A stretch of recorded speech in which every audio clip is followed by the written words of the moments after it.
Hello, everyone. Welcome back to the Full Force Combat Podcast, sponsored by Hez Boxing. And we are here to talk all things UFC 318 because, oh my God, what a fight. Nothing short of what we expected. I mean, what a great fight that was, Holloway and Poirier. And look, I said Max Holloway will win. And, I did it with a heavy heart, but he got it done in the end. The BMF champion. No matter what you think about the gimmick, it's given us some crazy fights. And Alex, what did you make of it? Yeah, I'm kind of loving the BMF fights at the minute. I don't know if it's just Max Holloway. I know obviously if there was a lineal line, it'd technically be JDM or bloody Ilia Topuria or whatever. But I'm loving the whole gimmick of it. To be fair, it's adding a bit of fun into the UFC, and I hope they carry it on. I hope they carry on all these BMF title fights, do like a Max versus Charles, that'd be great. But going back to the fight with Dustin, as you said, he spoiled the party. He come in. Dustin's final fight, retirement fight. He's had this whole card built around him. They've come to Louisiana specifically for Dustin's retirement fight, and Max come and fucking shut it down, mate. He switched on, aggressive, dropped Dustin early on. I know Dustin recovered, but he looked pretty flat after that, and I think Max just shown that you can't count him out, especially after a KO loss. I feel like a lot of people was counting him out for this one, and he's just shown he's shown why he's the BMF. That's it. I think Max at lightweight as well just has a bit more pop and like power in his punches. He seems like more of a threat at Yeah, lightweight. Where he knocked out Gaethje, and right at the end when he's saying Dustin, last 10 seconds, the BMF tradition as such. And then Dustin said, "Look, I had to wrestle him because I didn't want, I didn't want nothing crazy to happen because he did land on him. It's fair Dustin landed in that, but Max is just a bit quicker, a bit sharper. And I mean, this was probably like in a time, probably a year that has highlighted some of the stuff we, at least me personally, I hate about MMA and especially the UFC. These two guys, Max Holloway, Dustin Poirier, I mean, they are the highlights of they are what you want this sport to be. This whole week, yeah, UFC very rarely handles stuff like this particularly well, but all credit to them this week with the Dustin Poirier, dedicating this, all the right stuff being done, really good stuff. Because I remember the Stipe stuff. They handled that. They gave him like a tribute video in the middle of a fight night. It was crazy. But this is how you handle an all-time legend retiring. And hopefully for Dustin's case, like he actually is fully retiring, because I think this is a really nice note to go on. Obviously, it is on a defeat, but there's no shame in the defeat. It's not like he's going out fighting Salt Pappy or anyone like this. This is a guy who's going out on top of the card fighting, one of the best fighters of all time. So yeah, I think you agree as well. Just an absolute legend. Just to touch on Dustin Poirier, I mean, a real legend in this sport. yeah.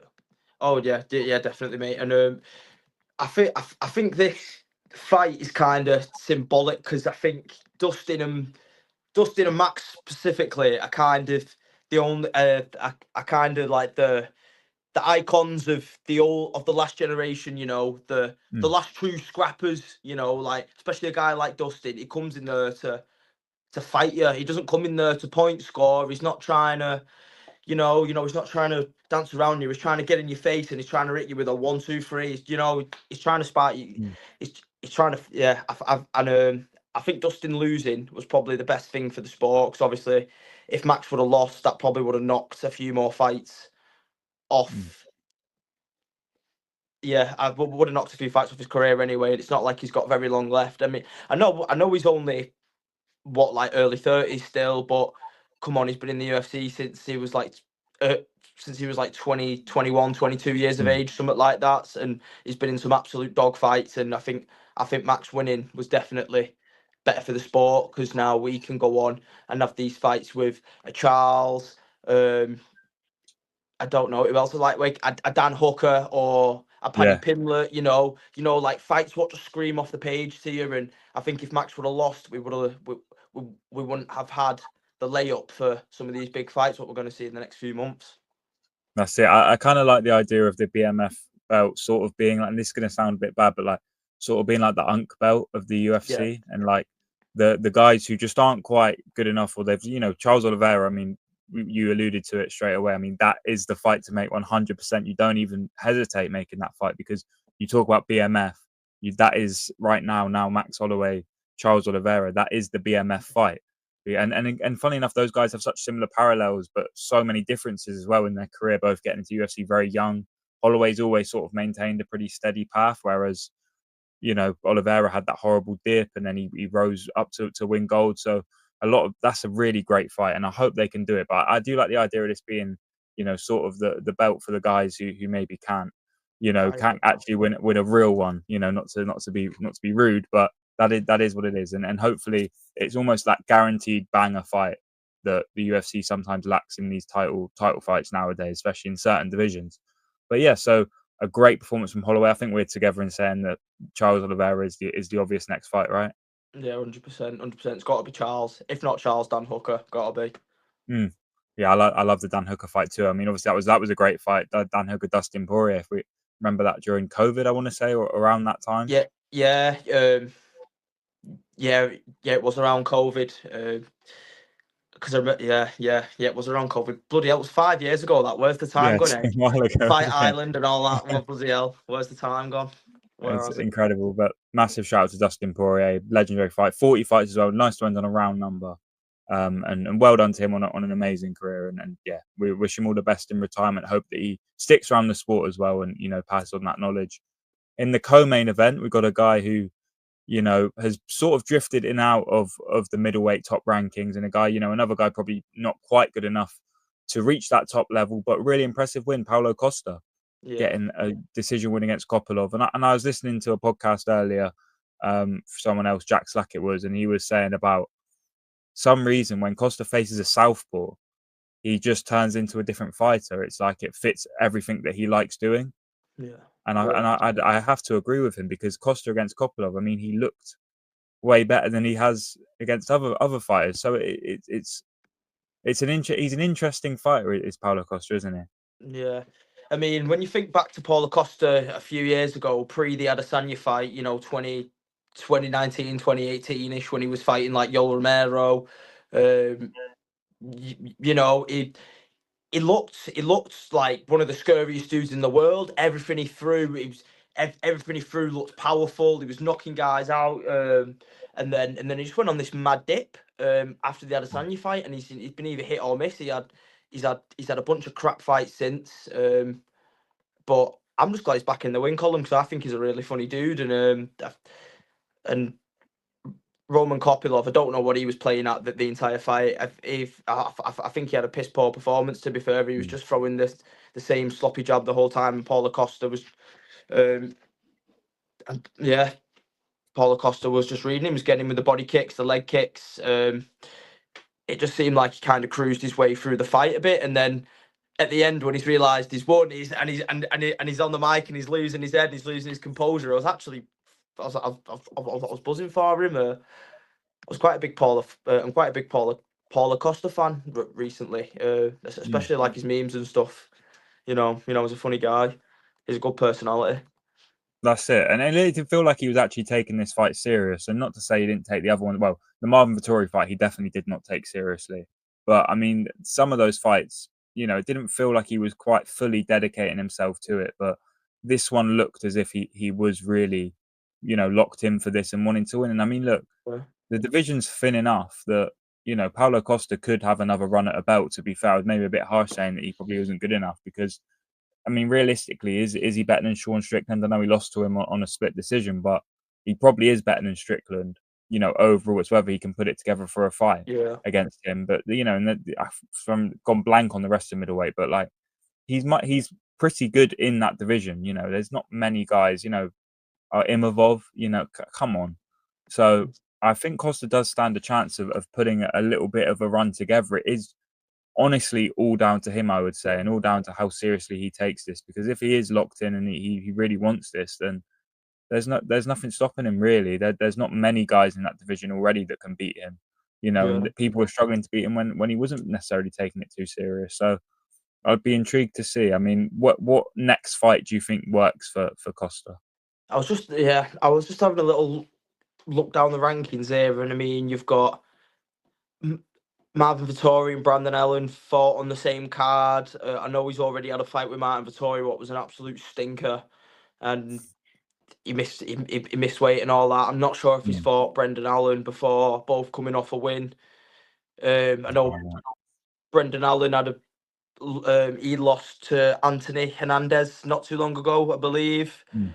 So he's in a similar spot to Costa, where he's had a loss or two, and he's looking to make his way back up. Same for Paulo Costa. I wonder if you just make them two have it out, and then the winner of that can start making a charge. Could start looking at maybe the loser of Baraiho and Imavov, or maybe a Roman Dolidze. I think he's fighting in a couple of weeks. I think he's Mm. fighting. I think he's fighting Anthony Hernandez. I'm pretty sure. Okay, yeah.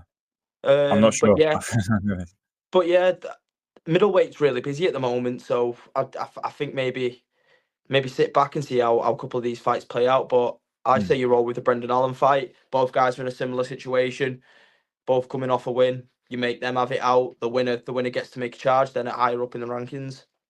I like that. I like that idea. It's a good fight, and and another winnable one for Costa. And then speaking of a busy fight, I mean, Daniel Rodriguez, Kevin Holland, what a Yeah, fight that was. I mean, for me, fighting the night, bar the 100%. main event, of course, mainly for feeling and all of that it produced, but probably outside of that, the fight of the night for me, because I mean, Rodriguez, I thought, to be honest, I thought we were heading towards the end of him. He was sort of struggling to put it together. And while Holland, has always had his struggles in the UFC, I'm actually telling a big lie. Rodriguez has won 3 in a row. I don't know. Yeah, yeah, Maybe I just yeah, felt like Rodriguez was sort of going on his way out. But I think maybe it's because these guys they're mid card. They're not guys who are going to ever fight for a belt. So you almost always assume there's some sort of inconsistency there. yeah, But Rodriguez put up a great fight, and I mean Kevin Holland. It's another one for him where he's had a great fight but come out the wrong side of it. yeah. Well, it was a really winnable fight for Kevin Holland too, because Mm. there was a good few times where it looked like he was going to finish D-Rod, and D-Rod in D-Rod fashion just slugs it out. He's quite resilient. I think that's why he's been able to do so well, because he's not one of the most technical fighters, or maybe even necessarily the most talented, but he's just got that dog in him, that raw determination, which I like, and I think that's why he's been able to do so well and get on a 3-fight win streak. He lost to Ian Gary, and then he lost a sticky decision, I think, not long after that. He lost to Kelvin. Yeah. He lost to Calvin in a Which fight is a which bad I loss. think Yeah. yeah, I remember that fight being an absolute stinker, but I remember Mm. thinking that D-Rod won that one. But he's 38 years old now. He's not got many fights left. I like this Kevin Holland fight, because Kevin Holland's in a similar spot. Like you said, they're both kind of mid carders. They're both not ranked. They're just known for having these good fun fights. And I was having a look at who's fought recently, and what do you do with a guy like D-Rod next? I say you just put him up against another guy who's a bit of a KO artist himself, Randy Brown. Mm. Randy Brown, he fought not too long ago. Again, he's not ranked. He's not ranked at the minute. Fun fight for both guys. Um, but yeah. What's your thoughts on that, mate? I like that. I think there is something to say. We spoke about the heavyweight division's not got any depth, and middleweight, and there's a lot of crap there. But I think in these lower divisions, it's great to have these sort of guys who you can just rely on to put on a great fight. And I mean, we'll talk about in a second in terms of the Pitbull fight. I didn't find that fight particularly interesting, but that's more No. higher level guys looking towards trying to get a championship run. Whereas I think these guys know, deep down that they're never going to be champions here. I'm sure they don't believe that, because you wouldn't want that in a fighter. But I think they know their position, and they really live up to it most of the time that they go out there. I mean, look, Rodriguez is someone as capable of beating Holland as he is to losing to Kelvin Gastelum, in 2024. It's one of those ones, and Kevin Holland can win or lose against anyone on his day as well. So, a really great fight, and I like the idea of just matching them with guys who you're going to get something good from. And then, to be honest, if you're looking at it from a promoter point of view, you can build up a few wins for a guy like Rodriguez, put a number next to his name, and then a guy who you think's better, you throw him up against him. That's simple. Building someone up to give him a little shove, and then you have someone there to lose almost. And if that guy is better than Rodriguez, so yeah, really really exciting fight. And we'll just touch on that Pitbull fight, because it wasn't great. it sort of showed the differences between, you know, sometimes what this sport is and what we want it to be, if that makes any sense, in terms of we want to be entertained, but at the end Yeah. of the day, it's a sport and they get paid to win. And Pitbull did what he needed to do to win, and he's just so strong. You know, Ige looks like, you know, for someone his height, he's massive, right? But he Pitbull just dominated it and was able just to use his strength and really get the better of him. But you know, probably Yeah. not a neutral's favorite fight. No, I mean, it wasn't pretty on the eyes, not one bit. I mean, in the first round, there was only really action in like the last 2 minutes. Second round was a bit busier. Third round kind of dropped off a bit off the top of my head from what I remember, you know, so a bit of a lackluster fight. But like you say, they're there to win, and if it means being a little bit cagier and waiting, then that's what he's got to have to do. He's in the rankings now. Ige was, I think he was 14, I believe. Yeah, I he was think, quite low. yeah. So at least he's in the rankings now. He's 11. He was 11th, so he's going to be coming in around 11 or 10, somewhere like that. But I think for Pitbull, I think you've still got to make him prove himself a little bit. Maybe make him fight down a ranking, um, like a Giga Chikadze, who's 14. I'm not sure if he's still off, you know, having some time out. So I'm not too sure what's going on with him at the minute. You, I don't know. David and Anoma. I don't even know when the last time he fought. Bloody hell! Or Steve Recent, Garcia, who fought on the yeah, same card. Yeah, who fought on the same card too. You know, maybe make him fight down a bit, make him defend it. yeah. You know, as kind of a, come on, Pitbull, do something. Come on. You know, just prod him with a stick. I think it depends really. It depends on what they're sort of looking to do with him. You know, again, not to be, you know, all promoter, but it depends because I mean, there's a fight with Josh Emmett that he'd probably win, and then you're also looking at possibly, you know, those Steve Garcia fights that where he would probably, I don't know, he might lose those fights, you know, against a guy like Garcia. He's again, but also in the same breath, Garcia is a fundamentals guy, and Pitbull is a fundamentals guy too, really nowadays at least.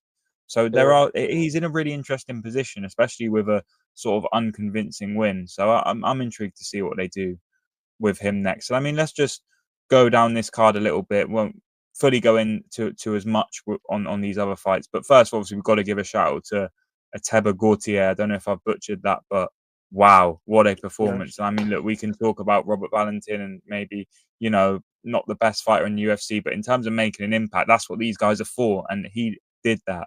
Yeah. Really made a massive impact. You've got to have been impressed with him.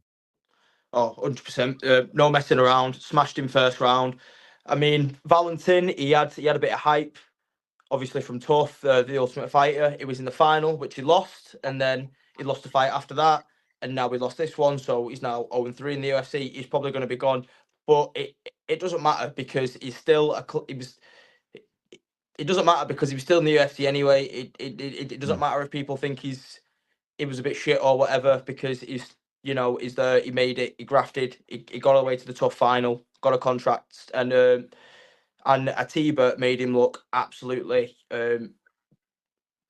not shit, but Mm. Robert Valentin didn't have an answer for big massive this big massive dude just storming towards him, throwing these big heavy strikes. Every low kick Valentin threw, Atiba was just whoop, whoop, away. You know, he was just jumping away from that. He was coming in with the big shots, and Valentin was waving him forward, almost sealing his own fate. And then yeah, sealed his own fate. Atiba comes in, knees to the head, follows it up with punches. Valentin drops to the mat. Ref pulls him off. First round TKO. Absolute demolition Mm. job. Well done, Atiba Gutierrez. Absolute class performance. Yeah, brilliant from him, and so definitely actually a name in that middleweight division to keep an eye out on. And you know, look, there's not a 100%. lot, so if you know if he can get a couple wins together, you're looking at a real prospect there. Shout out to Michael Johnson, you know, probably the biggest unk on the card, and he just really rolled the years back against El Hoover. I mean, that's a guy. Johnson's a guy who can beat anyone and lose to anyone, and he proved it there. That was an excellent performance. I did call Allen and Vittori the toilet break fight, and that ended up winning fight of the night. So I don't always trust what I say. That was actually for them. It was a pretty good fight. I mean, Vittori's on a bit of a crazy streak right now, in terms of losing. It feels like, but then it's actually not that bad. It feels like it's bad, but it's not too bad. Only 3 in a row with that win against Elidze to boot. And then Dulatov got a good win, and shout out to Carly Judice, and that was actually a pretty decent fight at to start that card off, and a great finish as well, rare to see. And how is Lucas Brzeski still in the UFC? That's I don't know how. He is rubbish, but it kicked my ass. Any other fights from there that stood out for you, or anything on those fights mentioned? Yeah, just kind of the ones you mentioned, mate. I mean, Jimmy Crute got a nice first round submission. The model Islam Dulatov, the UFC's been making a little bit of a push for him. I don't know if they're trying to break the German market, because I've seen him absolutely everywhere on social media since he's won his fight. So I don't know if they're trying to give him a bit of a push, try get some more German fans. We'll try get some more German eyes back on it, but see how that goes anyway. I think it was a bit of a layup with Adam Fuji. I think there was a clear difference in skill. I think it was a bit of a layup. Not gonna lie to you, but we'll see how that plays out. Just wanted to touch on the Martin Vettori fight and the Brendan Allen fight, what you went over. I think even though Martin Vettori's had a bit of a hit and miss career as of late, I think he looked better in this fight than he has done in a long time. It looked a lot switch on. His boxing was pretty good. What I mean boxing, I mean his hands, because he's not the most technical boxer or clean, or but he's good at throwing hands, Martin, and he didn't look as tired this time around. They were both knackered by round 3. Don't get me wrong, but usually Martin Vettori's gassed like after 2 minutes. But yeah, I think Martin's looked a lot better than what he has in a while. It was just the end when he started slugging it out, throwing the big wide overhands and hooks and stuff, and Brendan just stayed composed, and that's where he was able to get his success and what's the word? For the win. Take his opportunities. Yeah. Capitalize. That's the There word. we go. Capitalize. Yeah, and the Vinicius Oliveira fight. I saw a lot of people online picking him up from this fight and the hands down style. I just want to be a bit of a devil's advocate here. I think obviously he put on a good showcase against Kyler Phillips. And it's not like Kyler Phillips got smoked out the water. Don't get me wrong, he definitely was giving him back. But I mean, but when I was watching him, and I'm seeing a load of people glaze Vinicius Oliveira a little bit, I can kind of see a bit of a difference between him and the elite guys in the bantamweight division, like a Peter Yan, a Sean O'Malley. I think he get absolutely sniped by the top elite guys. It's the gas tank as well, isn't it? He always gets so tired. Like, Yeah. I don't know how he knows he's in there for 15, but he just always looks so tired by the end of, like, sort of, to be honest, by the end of round 1, he looked a bit tired. And by round 3, I mean, they're just, him and Phillips were sort of just staring. It happened in his last fight as well, which was a great win, but crikey, again, as the competition steps up, that's got to step up too for him, hasn't it? Yeah, definitely. We're just got to see how it goes. Maybe as the competition gets better, he'll adapt to that, because it's like they say, you fight better, you get better. So yeah, we'll see how his career plays out. He's had a lot of fun fights recently for Vinicius Oliveira, so I'm looking forward to where his career goes. 100%. Definitely. And I mean, speaking of competition, or maybe lack thereof, PFL had an event on to the sort of surprises everyone, as we found out last week. Maybe that was exclusive news for the Full Force Combat podcast. It's just such a shame, because there were some genuinely great fighters on here, and there was a couple great moments on this fight. First of all, the main event, which Costello Van Steen is making it happen, getting that first, giving Johnny Eblen his first ever defeat right at the nick of time. Only 9 seconds to go, he tapped him out with that rear naked choke. So really impressive performance from him. But obviously, we're going to talk about Dakota Decheva, who overcame that hand injury that she sustained to beat Sumiko Inaba in over 3 rounds, unanimous decision, and very emotional at the end. But again, another great win for her, and just cementing herself as probably, maybe the best women's flyweight in the world right now. Yeah, 100%, mate. She needs to be in the UFC. I know she's just signed another 3-fight deal with him, but she's something else. She's what I like to call a top shelf fighter. You know, the PFL don't know how good they have it with. The PFL don't know how good they have it with her. She's 15-0, 26 years old, still relatively young. Arguably the best 125er on the planet right now. I hope to God she bangs out these PFL fights quick now that she's recovered, and then just get straight in the UFC, because I think she'd absolutely dust up. She should clean up. She'd clean up, and I think she's wasted in the PFL. Needs to get in the big leagues.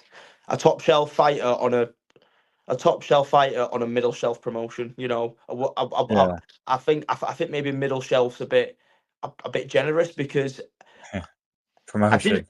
Yeah, I didn't even know this fight was on until we was talking about it last week, and all the videos come up on social media. It's like the PFL don't want to tell you they've got cards on. What is going on? I mean, like Corey Anderson was on the card. Who knew? You know, it was not me. You Adrian know, McKee, like it's not, you know, it's just bad. It's just bad, really. And look, I think it's almost like, you know, as much as she probably should go to the UFC, I think that sucks. Like, why can't there be another promotion? I mean, look, we could imagine, oh, she goes Octagon, but realistically, you know, there's like 5 fighters in the women's division in Octagon, so that's not going to happen. You know, it's like, it just sucks that there's, you know, PFL seems intent on not being serious. You know, yeah, which it's just ridiculous. I mean, they have the fighters, they have the, you know, this is the crazy. We spoke about this last week, so we won't go too much on it this week. But they have the fighters. They literally showed it this week. They seem to have a way of getting in young guys as well. Look at Abraham Babley. You know, yeah, he got a knockout win, or a finish, at least a right hook. I'll be honest, I didn't see the fight, but he got a finish, and that's a great win against Paul Emmanuel Naze. And look, they seem to be in these areas. So they have the Arabic stuff, they have the Africa stuff, they, you know, Europe as well. So they're clear. It's like, it's really weird. And even in Europe, they've got great fighters. You know, look at Lewis McGridden. You know, and the guys and the fights that they had. You know, Lewis McGridden had the fight of the year last year. It's very weird that they're not doing more with this. But I mean, that unfortunately is PFL's downfall. And look, UFC are not the kings of promotion, but in all honesty, they've had a very good week in terms of advertising and getting stuff out there and making sure people knew that about Dustin Poirier's last fight. So it's a shame. I mean, but big shout out to Dakota Decheva and to Abraham Babley. Great wins, representing Manchester very well. And AJ McKee getting himself a win as well. Always, you know, that's another good fighter that we talk about. I know there's a whole load of other fights. I'm not going to pretend like I know too much about the guys involved, but I mean, we are heading for this weekend for another, I believe, a UK fight time card. Like a good, when I say that, I mean an Abu Dhabi card. I mean, you know, one that's going to be on in the evening, fresh for all the UK fans as well to enjoy. And to be fair, it's not a bad card at all. And the co-main, the main, very interesting. So let's start from the top. Robert Whittaker, Reina Derrida. That's a big fight for both yes, guys. I mean, this is a case of someone trying to stay at the top to someone trying to break through to it. And I mean, there's no better gatekeeper than Rob Whittaker, but is that time coming to an end? yeah. Just want to say, I think this card is absolutely mega, mate. Main event's great, but I think Reina Derrida is going to finish Robert Whittaker. I'm a big Rob Whittaker fan, Oh. but I don't know if his time's coming to an end. I hope to God it's not, but I think Reina Derrida he's been very active recently. He's been picking up some been good finishing wins. Rob Whittaker, world class fighter, athlete, competitor, whatever. But so is Reina Derrida. He is, what is he, a 2 division champion in one? Is that what he was? A 2 division He was, I champion? think, yeah. Yeah, like there we go. And it's not like one's full of bums either. One's got some good competition in it. So I'm thinking for Reina Derrida, it could just be another night in the office. But um, Rob Whittaker's just a classic baby. You know, it's just a classic babyface guy. Mm. It's hard to not root for him. But I'm happy either way this goes, and I expect it to end in a finish. I don't think it's going to go full 5 rounds, this one. Yeah, I mean, looking at the guys Whittaker's lost to, I mean, to be fair to him, he's lost to Adesanya. You say what you want about Duplessis, he is the champ. So, Yeah, you know, that, and and Hamzat Chimaev. So if they're your 4 losses, I mean, he's beat Costa, he beat Askarov, he beat Vittori, beat Gatsin, and beat Cannonier, beat Till. Obviously, I mean, that we're looking 5 years ago now with that. But I mean, there is a level of guy, Robert Whittaker, is very capable of beating. And I think, to be honest, it is entirely dependent on where Derrida is. Yeah. Because if he is at the top, if he is a guy that, can be as good as we say he is, then this is a fight he'll win. If it's going to take a bit more time, I'm not saying he'll never reach the top, but if it's going to have to take a bit more time, then Whittaker's going to win. Honestly, I think if Whittaker wins, it will be by decision. I think if Derrida wins, it will be a finish. That's how I see it going. And to be fair, the guys that Derrida's beat while he's finished them, they aren't as good as the guys Whittaker's beat. I mean, Bo Nickel was a prospect, but he nothing more at this point. Kevin Holland is a welterweight. Meerschaert is a veteran, but let's not lie here about his level. And since so it's really interesting. I think it's the sort of fights you love to see, because it is that guy who's trying to break through against the lovable veteran, and I think this is going to be a really, really interesting fight.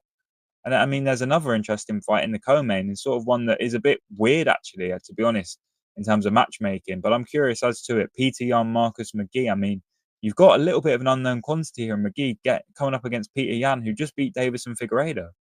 Yeah.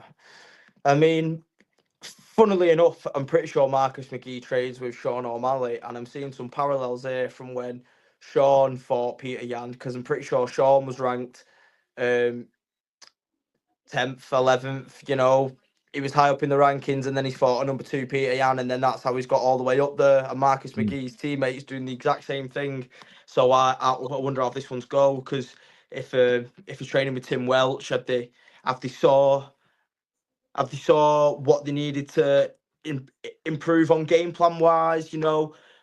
Marcus McGee is coming off of what, 1, 2, 3, 4, 5, 6. 1, 2, 3, 4, 5, 6 fight win streak.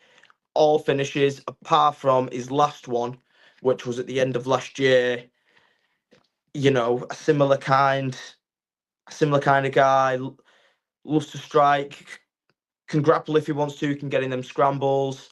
I think we're in for a very interesting fight on Saturday night. I can see us having a bit of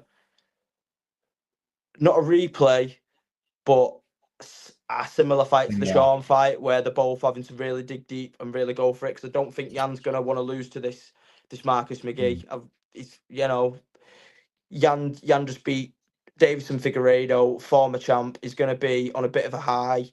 Well, not a bit of a high. He's on a 2-fight win streak. He's thinking, right, got Marcus McGee in front of me here. If I can shut down this prospect, I'm still up here. I'm still in title talks for Merab, because let's face it, if he loses to Marcus McGee, I don't think we're going to be hearing Peter Yan and title shot for a long time. So I think Peter Yan's got a lot riding on this. It's definitely an interesting fight. I mean, it surprised me that this isn't like a short-term thing. This is a fight that was booked. It was made and with full intention of it being Peter Yan, Marcus McGee. As weird as that sounds, I mean, McGee's best win is against Jonathan Martinez, and I think Yan's last 2 wins are better than that. So, but MMA math doesn't work, so you never know what's going to happen. And Yan never. The one thing with Yan in these sort of fights, he very rarely blows away someone. He very rarely just batters someone.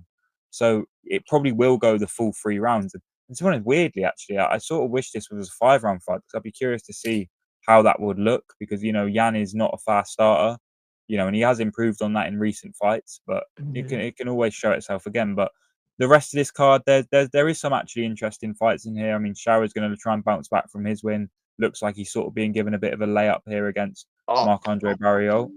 Sorry to interrupt you there. I disagree on this one. I'm looking forward to this fight the most. This Marc-Andre Barriault, however you say it, this Canadian fella. Marc-Andre, anyway, the last I watched of him, he had a KO win against Bruno Silva on the GDM Bilal Muhammad card.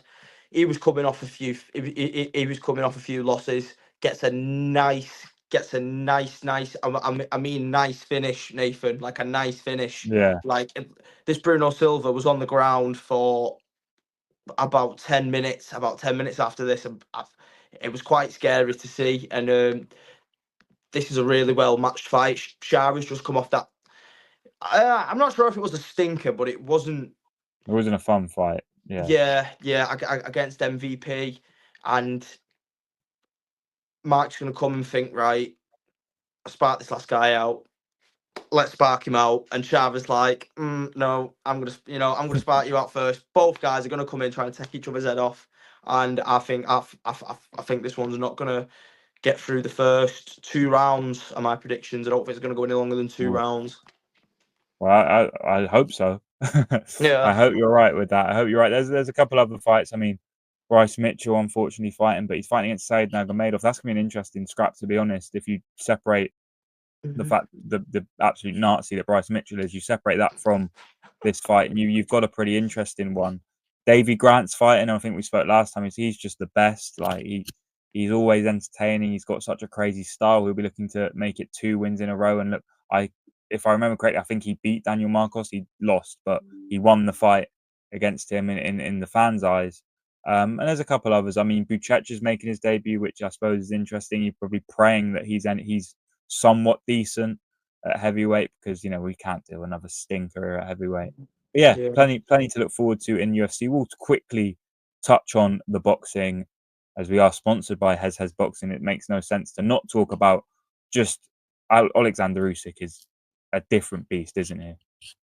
Yeah, 100%. I mean, it's kind of, to me, Usyk's the best boxer of this generation. I've not got a massive boxing knowledge or background on it, so I'm kind of pissing in the wind a little bit with my boxing knowledge. I've only really been keeping up over the past kind of 5 years. Your AJs, your Dubois, your Tyson Furies. Kind of this kind of past few years of heavyweight boxing, I've only really been following. But Usyk, he's just absolutely phenomenal. Undefeated, moved up from. Did he start off his career in middleweight, or did he start off as a He was light a heavyweight? cruiser. He was a cruiser for, I don't know his full story, but I know he rose to world champ as cruiser. Yeah. So there we go then. A multiple divisional champ, beating the best handily on multiple occasions. Undisputed heavyweight champion of the world. The last time we had one of these was it Lennox Lewis? I think it's years ago, wasn't it? Yeah. Yeah. So he's a once in a generation fighter, in my opinion. Absolutely something else. But I think the fun with heavyweight boxing is what you do with Daniel Dubois. Now, I'm not sure what his relationship is with Tyson Fury, but I think if Tyson Fury's got one more song or dance in him, and this AJ fight doesn't get done, I'd love to see them two go on it. And I know he's been shouting out AJ's name for years, and it's never ever happened. But Yeah, he always seems to want to avoid AJ. It sucks, doesn't it? Fury always seems to be the one. Sorry to interrupt there, but it seems to always be the one that, I don't want to say ducking, because that seems a bit extreme. But whenever the fight has always been, it's always reported to be Fury's fault. It's not gone ahead, and that would suck not to get that fight. I actually think Fury's last fight will be again. I think he's going to try and get Usyk again, but I could, because they're really, I'll admit as well that my knowledge isn't great. But in terms of big fights you can make for Oleksandr Usyk, I mean, there's not that many. They're at heavyweight. I mean, I'm just going to quickly pull up the rankings on BoxRec here. I mean, the guy is Ajit Kabayel, and I've seen him. He was very impressive in the fight I saw him against. I think it was against Zhang. He looked really good. But I mean, is that the fight you want to see for Usyk? Usyk said this next fight's going to be his last one. So I mean, Fury Usyk, just to sort of send everyone home happy, it would sort of be a great fight. But I mean, there is the option of Caballero. There's Joseph Parker. I mean, you already know how a Fabio Wardley fight would go.